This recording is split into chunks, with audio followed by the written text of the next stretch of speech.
Good afternoon, one and all present here virtually. I'm Arun Verma, Head of Department, School of Law, Raffles University. I welcome you all on behalf of entire Raffles family. I welcome our Chief Patron, School of Law, Honorable Dr. Justice Meena V. Gombar, Vice Chancellor Dr. Divakar Goli sir, all deans and heads, colleagues, students, ladies and gentlemen.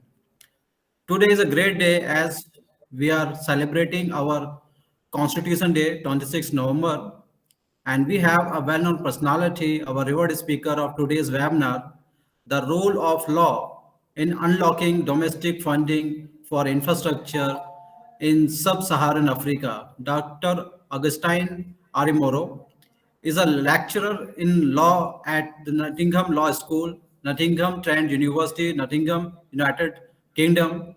Dr. Augustine Arimoro is working toward connecting young minds to strive towards success and achievement. We are grateful to him for accepting our invitation and becoming a chief speaker of today's event. Now I'm reading the brief profile of our distinguished speaker to the sincere audience. Dr. Augustine Arimoro is a lecturer in law at the Nottingham Law School, Nottingham Trent University in Nottingham, United Kingdom. Before that, Dr. Arimoro taught at St. Mary's Law School, St. Mary's University, Twickenham, London. He is a solicitor and barrister and has worked as a wealth advisor in one of the Africa's leading non-banking financial institutions. He has contributed several articles to leading peer-reviewed journals. He is the author of Public-Private Partnership in Emerging Economics, a book published by Routledge in October 2020. Dr. Orimo's research interests include law and development, SDGs, human rights, and law for the built environment, among others. Now, I would like to invite and hand over the session to our distinguished guest, Dr. Augustine Arimoro. Over to you, sir. Okay, thank you very much, everyone. Good afternoon. It's still morning from where I am. It's a pleasure to be with you today. I've got a PowerPoint presentation which I would like to use for this presentation.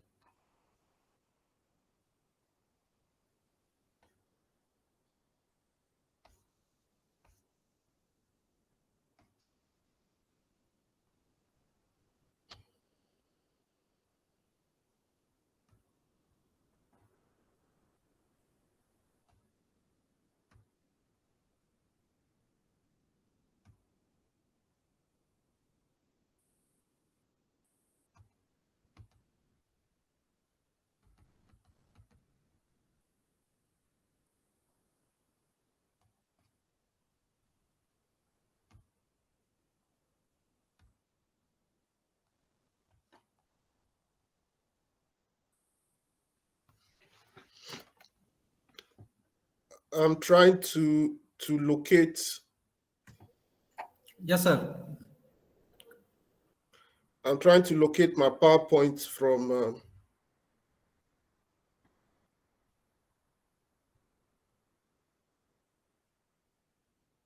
Okay, I've seen it. Yeah.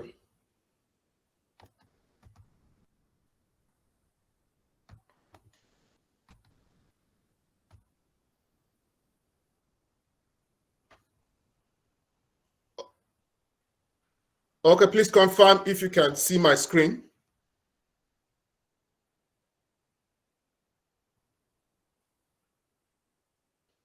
Yes, sir, we are able to see this PPT. Okay. Yeah, thank you very much. So, my presentation today is titled "The Role of Law in Unlocking Domestic Funding for Infrastructure in Sub-Saharan Africa." I'd like to appreciate everyone. Thank you so much for having me.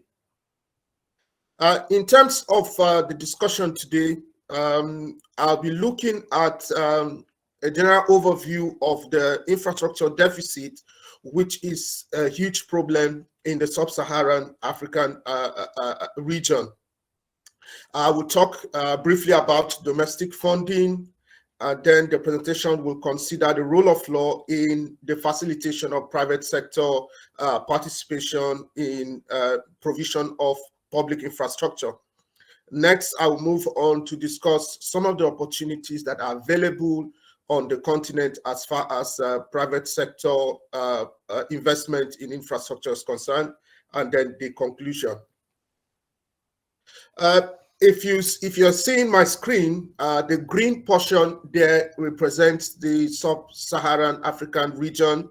That is the continent of Africa without what is referred to as North Africa or the MENA region, which is highlighted in green. Investment, as we know, is very critical in the development of any given state or region. So infrastructure is critical because infrastructure is necessary for transport. It's important for air travel, road travel. It's necessary for other things that brings about good quality of life. It is noteworthy that Sub-Saharan Africa, compared to other regions of the world, is known for its low quality and quantity of infrastructure stock assets when compared to other sub-regions of the world. Now, the reason for this is due to scarce resources as well as competing needs for state resources. And so we have what is referred to as budget constraints, which limits the amount of money or finance available to the public sector to provide the necessary infrastructure for the state across the various states across the region.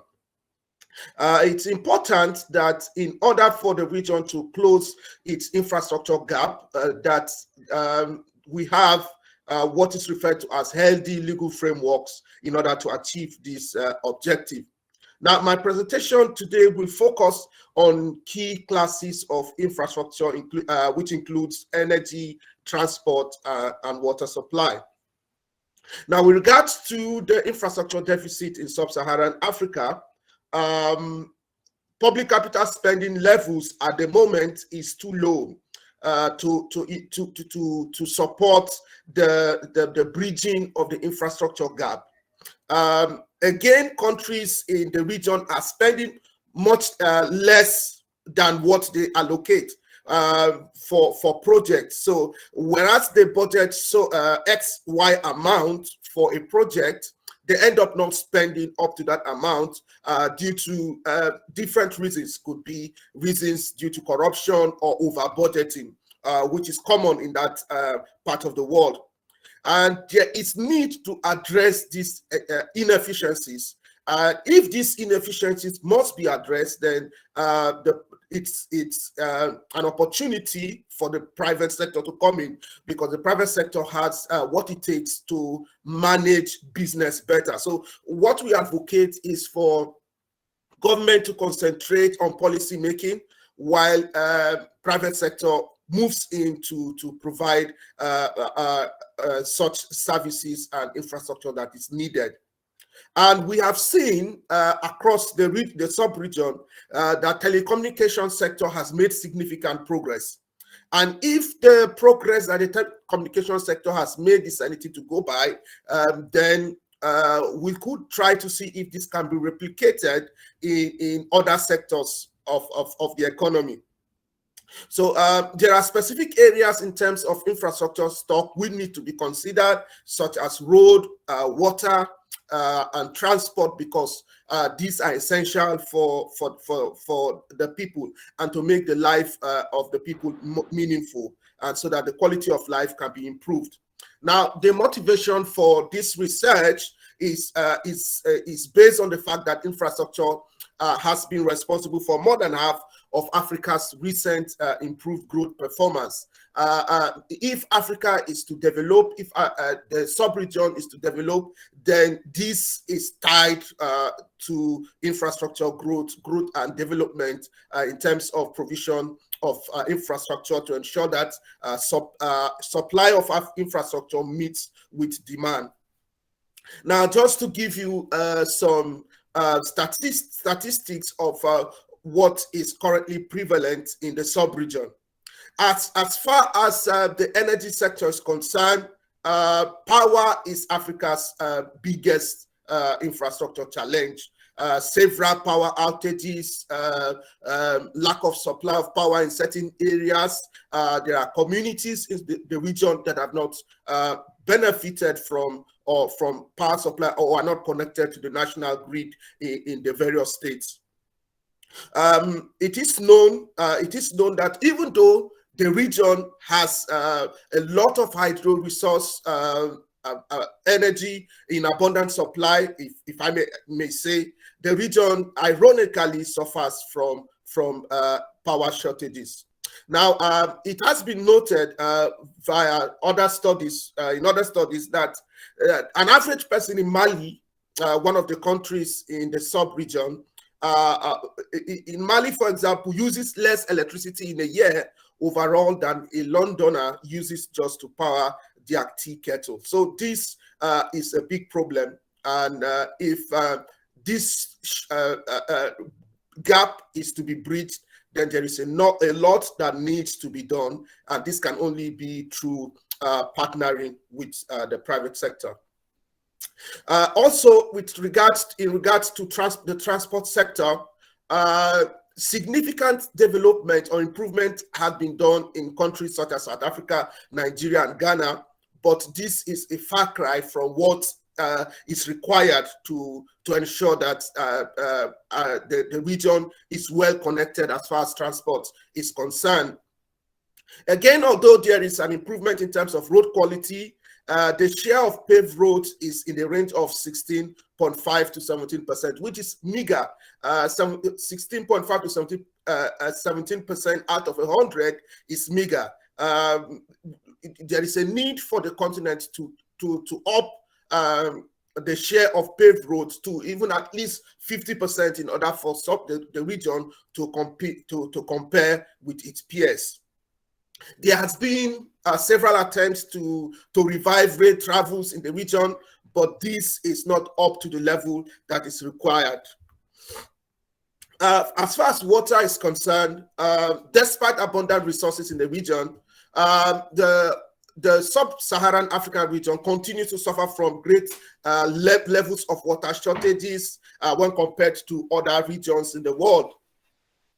Again, an important statistics is that out of 980 large dams in the sub-region, 598, that is more than half of the large dams in the region, are in South Africa, whereas Tanzania, a country with nearly the same landmass as South Africa and population, only has 2 dams. That shows the impact of the water challenge in the region.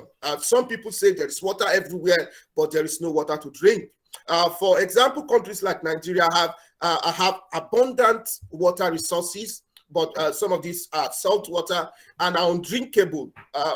So people who live in those regions, riverine areas, will still need to depend on rainwater. So they have to harvest or collect rainwater in order to have water to drink.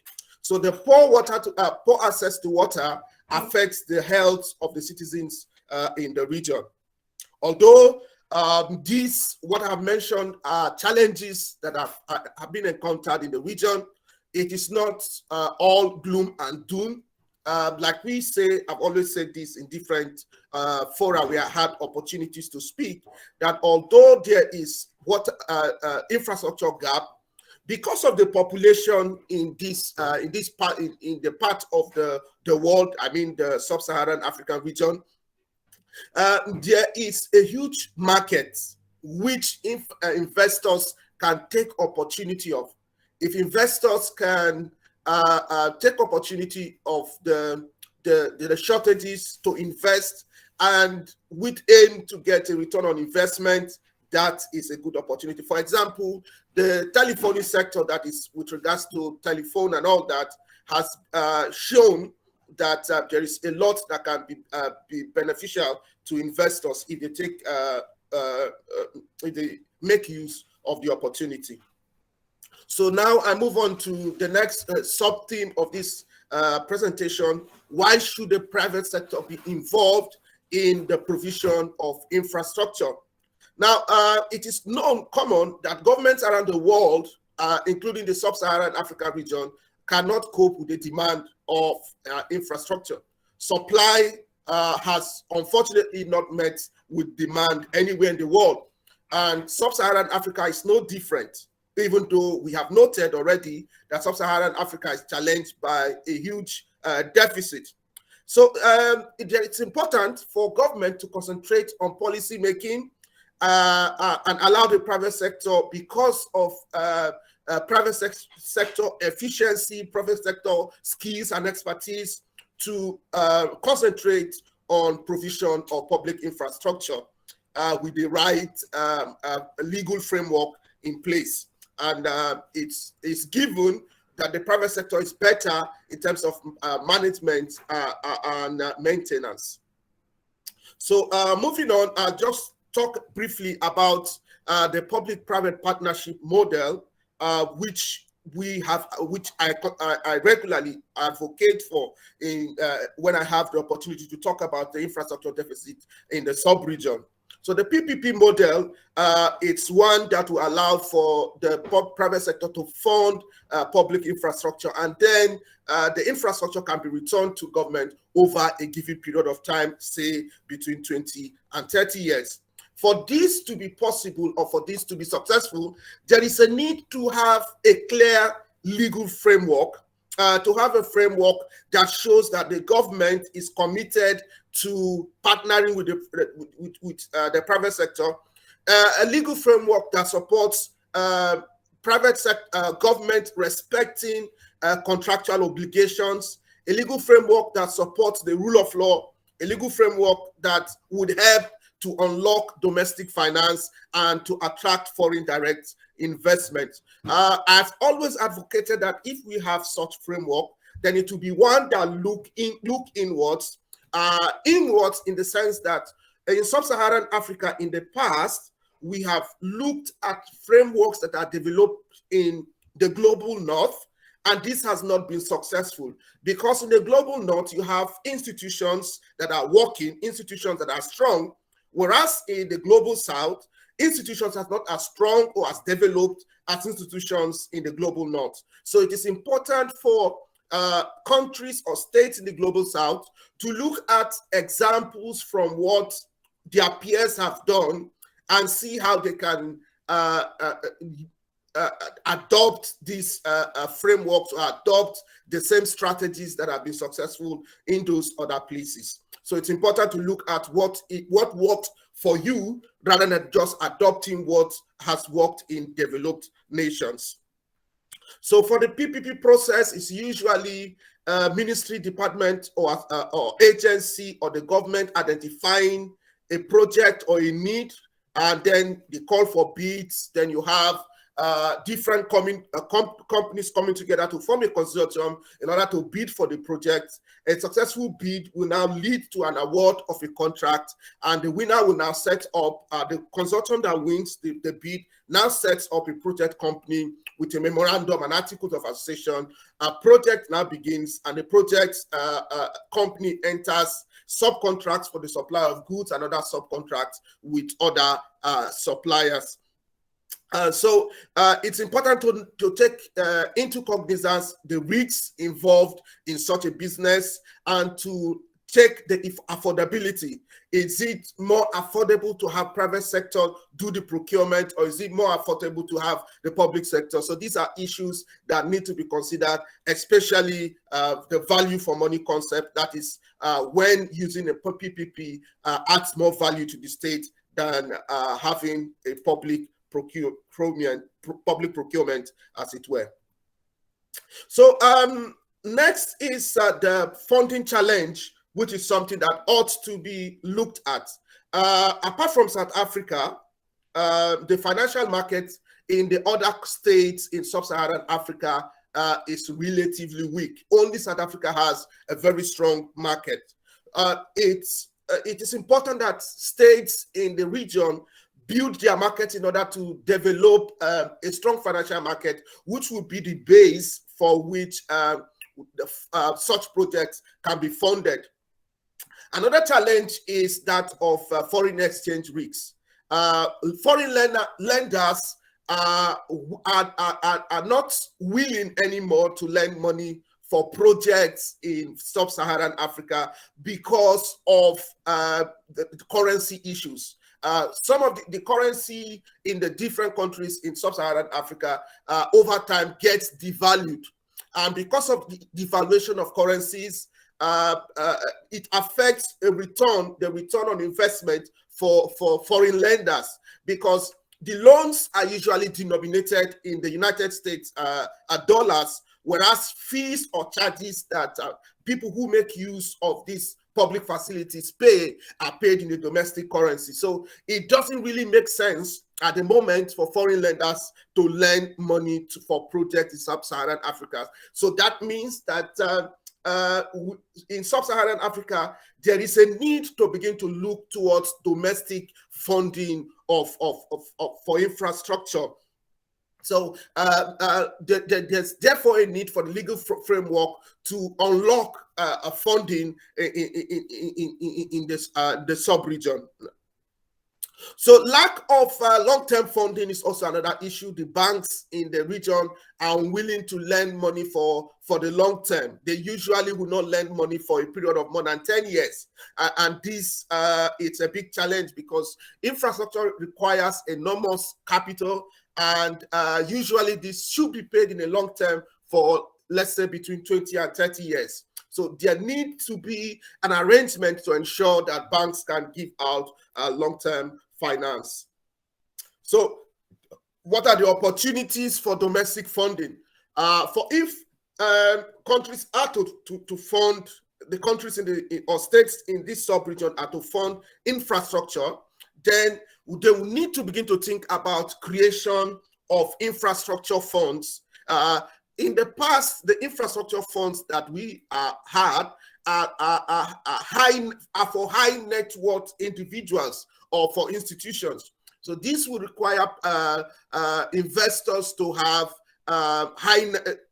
be people with a high net worth, because the entry threshold for such funds are so high, which means that those who are middle income or low income cannot invest in such opportunities. So there's a need to create infrastructure funds with lower entry threshold. Again, the pension fund, it's another opportunity for domestic funding. And we advocate for legislation to allow for increased investment from infrastructure fund from pension funds in infrastructure projects, given that pensioners will be needing their money over the long term. So such funds can be invested in those projects and can be used. A return investment can come on them, be returned on those investments, and the funds can be used over the long term. There is also the need to put in place sound and stable regulatory framework to ensure the trust of the private sector. This is one challenge in that part of the world. Trust for the government. The private sector really trusts the government or the public sector because of the ways and their past dealings with the public sector. That's why we advocate that people who work for the public sector should be people who have the interests of the state at heart. Should be people who are trustworthy, people who shun corruption. Corruption drives should start from public institutions to ensure that the private sector regains the trust of the public sector, and this can only be brought about with ensuring that there is a stable regulatory framework, one which allows for honest people to participate in the regulation of of public-private partnerships and other institutions that are charged, especially with the process and the entire regulation process for public-private partnerships and for other arrangements between the public and the private sector. There's the need also for government to provide guarantees to investors. When investors are aware that they can get guarantees from the government, then this helps them. They have the trust that if there is a shortfall, that the government can make up for the shortfall so that they will not be running business at a loss. Again, we also mentioned that there is a need for healthy legal framework. The framework should be clear for all to understand. We should consider models that work in the global south. What are they doing in South Africa that has worked? Should be applied, let's say, in Ghana. What is working in Ghana should be applied, let's say, in Malawi or in Zimbabwe, because these are regions that have similar kind of challenges, similar kind of cultures, and this would help in ensuring that things move on smoothly. So there is a role of law. Law should be used as a tool. That's why it's important to look at the works done by people who are scholars of law and development, especially those that are law and development that is skewed along the global south. Those who have understanding of how law can be used to develop the global south. Such works should be encouraged, and such works should be used in developing the framework. There's a need to create more opportunities for private sector funding, incentivize fund managers to create mutual funds, and then ensure that the state respects the rule of law as well as sanctity of contracts. I'm going to finish with a conclusion here. There is a need to create a legal framework to encourage long-term savings.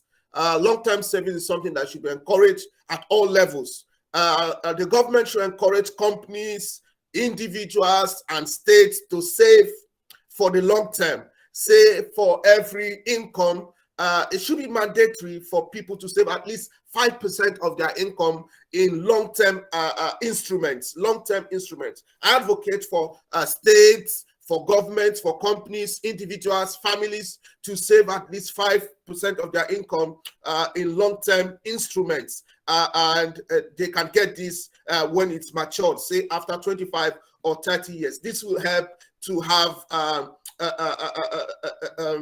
some savings for the future. The government in this region should try to support fund managers as they set up infrastructure funds. There should be peculiar incentives for companies who invest in infrastructure fund. This can be by way of reduction of tax or other kinds of incentives that they can get for tax holidays. And again, most importantly, is the creation of mutual infrastructure funds with low entry thresholds for people who are low income earners. That will give them a sense of belonging. That will give them a sense that public infrastructure is also theirs, and that would also help them to get a return on investments. Thank you so very much for listening. This is where the presentation ends for today. Thank you.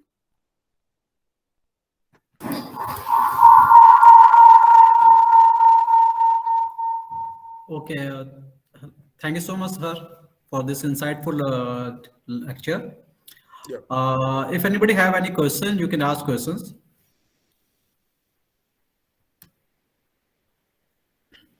Okay, sir. First, I have a question. As we know that Sub-Saharan Africa has 6 of the world's 10 fastest growing economies.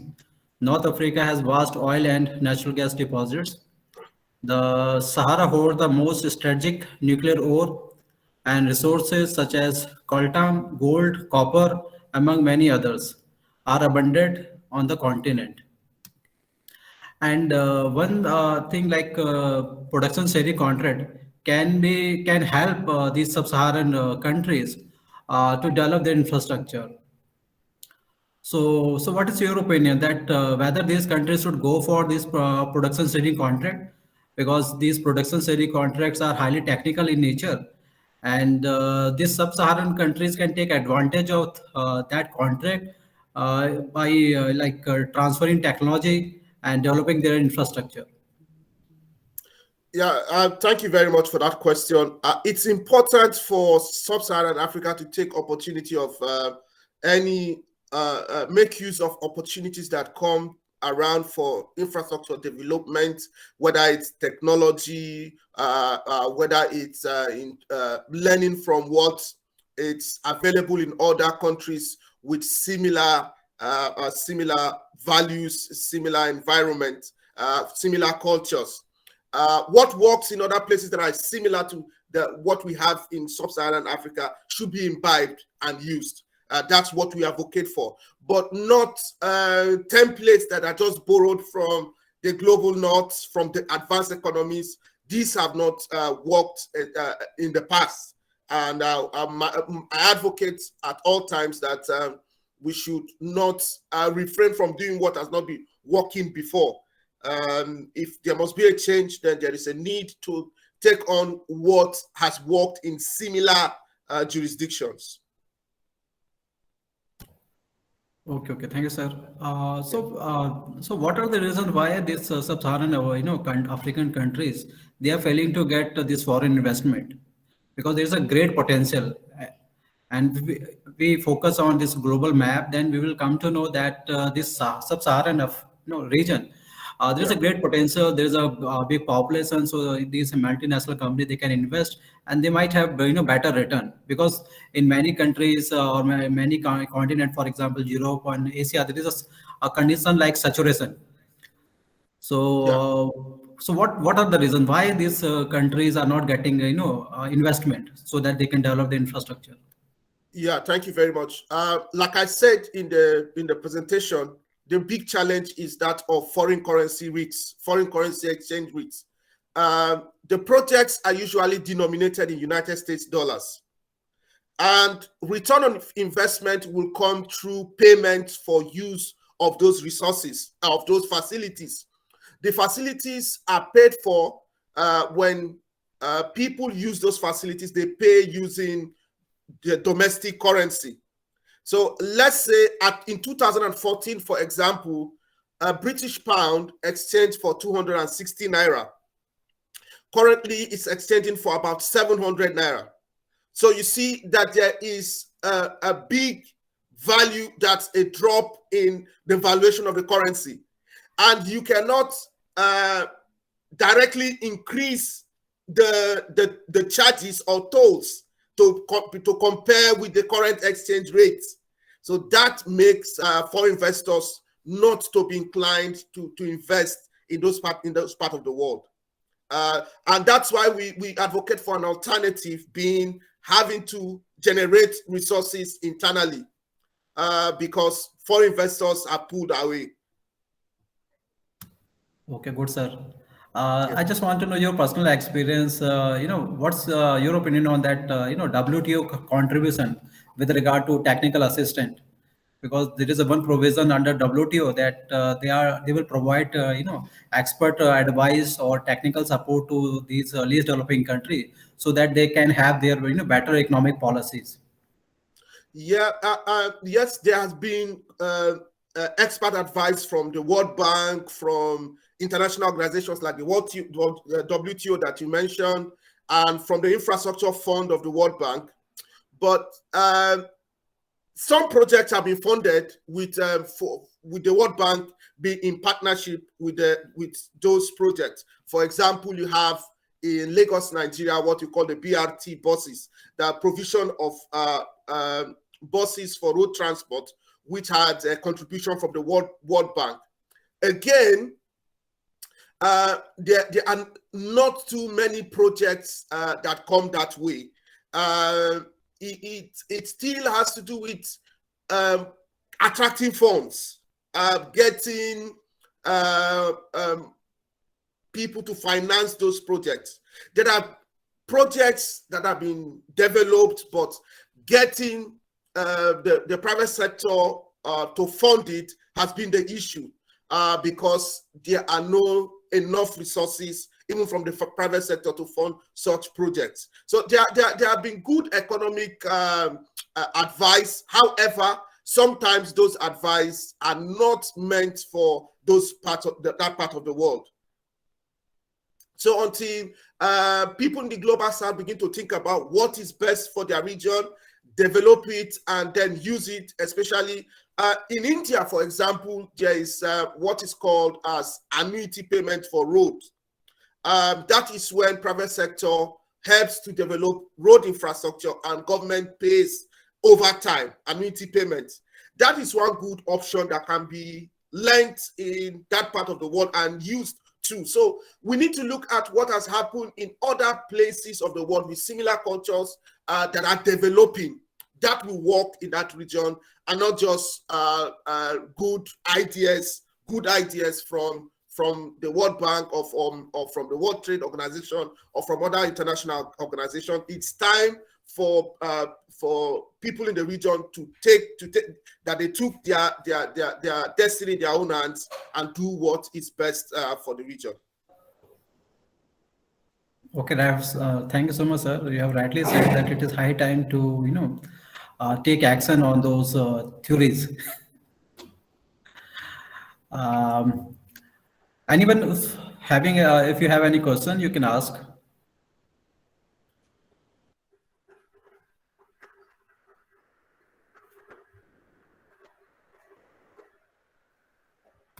Anyone, because this is really very important topic, and it is also relevant for our country, because we are also struggling to develop infrastructure, and as we know that without good infrastructure, no country can develop, and funding is one of the biggest challenge.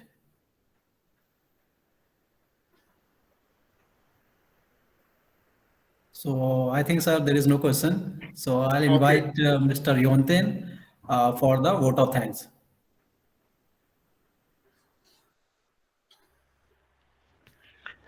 Am I audible? Yes, sir, perfectly audible. Okay. Greetings from Raffles University on this Constitutional Day of India. So I'm Yonten, Assistant Professor, School of Law, Raffles University. On behalf of entire Raffles University family, would like to extend a very hearty vote of thanks to all of you. I would like to take this opportunity to place on the record our hearty thanks to our Dr. Augustine, who is our lecturer and barrister and the wealth advisor. So thank you for coming, sharing, and being with us. So Sir has covered us on the topic, the role of law in unlocking this domestic funding for infrastructure, bringing example of those collecting data from transport sector, water sector, and bringing the model of PPP, public-private partnership, and the funding challenges, and coming to the creation of infrastructure funds, and then coming to a healthy legal framework to fulfill, and with the provision of guaranteeing to investor. So thank you so much. Indeed, we are so blessed. So we are also grateful to our Chief Patron, School of Law, Raffles University, Honorable Dr. Justice Mina Wigomber, for being source of inspiration and motivation for organizing such a webinar. And thanks to President of Raffles University. And I also extend my thanks to deans, HODs, active participants, and all my students out here. Indeed, this webinar will give us wisdom and knowledge how to prepare in upcoming source of funding, how to tackle with those situations. Thank you so much, sir, for being with us. And we are looking forward to hear from you in the coming days. Thank you so much, sir. Thank you.